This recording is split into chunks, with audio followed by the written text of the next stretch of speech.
Lagi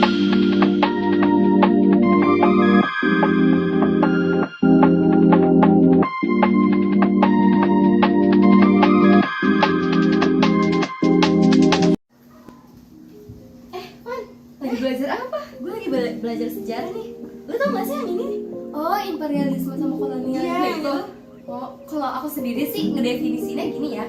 Jadi kolonialisme itu adalah usaha untuk memperluas, untuk mengembangkan, untuk menguasai suatu daerah di luar lokasi atau wilayah negara tersebut. Oh, kalau yang imperialisme? Kalau yang imperialisme, kalau definisi aku juga, itu merupakan suatu kebajikan di mana sebuah negara besar itu berupaya untuk memegang kendali sendiri negara tersebut. Jadi dapat dipelihara atau juga dapat berkembang. Oh, gitu. Jadi gitu. Paham kan? Iya. Faktor lahiran kolonial dan imperial bangsa Spanyol adalah jatuhnya kota Konstantinopel, keinginan untuk mencari rempah, dan terdorong mewujudkan semangat 3G. Apa sih 3G? 3G adalah Rose, Glory, dan Roosevelt. Kalian tahu gak sih? Apa tuh? Ada dua tokoh yang memengaruhi masuk ke bangsa Spanyol ke Indonesia. Yang pertama ada Christopher Columbus.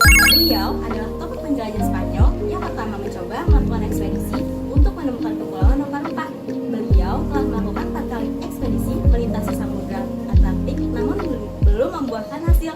Lantas, bagaimana ya proses pelayaran yang dilakukan Columbus?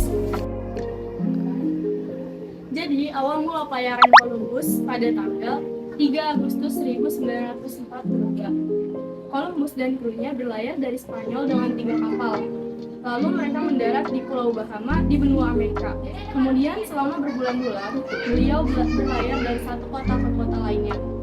Kemudian, pada bulan Maret 1493, Columbus tiba di Hispaniola yang sekarang disebut Haiti atau Republik Dominika. Lalu, pada bulan Mei 1498, Columbus kembali berlayar ke arah barat, melintasi Atlantik dan mengunjungi Trinidad dan daratan Amerika Selatan. Kemudian pada tahun 1498, Columbus berlayar ke Trinidad dan Venezuela. Dan berakhir pada tahun 1502, Columbus berlayar ke Meksiko, Honduras, Panama di Amerika Tengah, dan Santiago di Jamaika.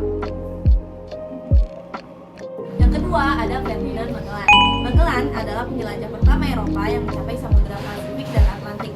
Pada 10 Agustus 1519, Magellan memulai pelayarannya dengan memimpin kapal utama yaitu Trinidad dan didampingi oleh 4 kapal lainnya yang ada San Antonio, Concepción, Victoria, dan Santiago.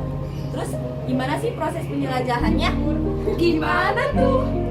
Pertama, pada September 1519, 4 kapal tersebut melintasi Samudra Atlantik dan setelah 1 bulan kemudian berlayar ke Amerika Selatan untuk mencari wilayah yang kaya akan rempah. Yang akhirnya pada 27 April 1921 Magellan terbunuh oleh suku Mactan di Filipina. Kemudian anak buahnya yang masih hidup melanjutkan ekspedisi ini. Salah satu kapal ekspedisi Magellan yang bernama Victoria menjadi kapal pertama yang mengitari bumi. Kenapa bisa ya? Kenapa tuh? Karena ekspedisi ini memerlukan waktu yang panjang dan sulit dan hanya satu kapal Victoria yang berhasil kembali pulang 3 tahun kemudian. Alasan kedatangan Spanyol ke Nusantara ada 3. 1. Bangsa Spanyol berhasil memasuki Nusantara. 2.